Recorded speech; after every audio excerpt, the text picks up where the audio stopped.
tahun 2019 dengan sinar kemudian. Dalam rangka HUT Kota Palembang ke-1336 tahun, pemerintah Kota Palembang bersama Forum Komunikasi Daerah beserta para pejuang kemerdekaan Kota Palembang menggelar syukuran hari jadi Kota Palembang yang bertempat di Rumah Dinas Wali Kota Palembang.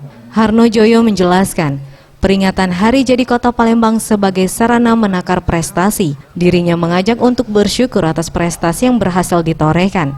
Sejumlah prestasi tersebut antara lain dalam pelayanan publik, yaitu mendapatkan penghargaan Investment Award atas pelayanan satu pintu terbaik, penghargaan wajar tanpa pengecualian dari BPK, terakhir mendapatkan penghargaan rekor muri untuk subuh berjamaah.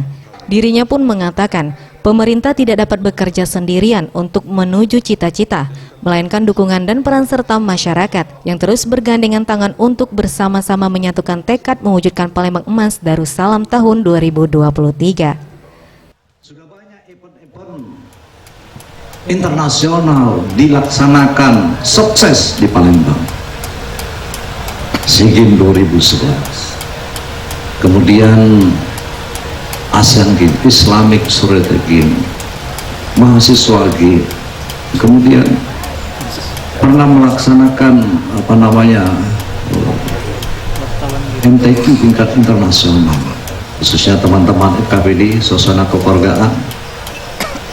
Tetap kita bangun, kita tetap bergandeng tangan dalam satu barisan dan gerbong yang sama untuk sama-sama bertekad mewujudkan Palembang Emas Darussalam tahun 2023. Tim Liputan Sriwijaya TV.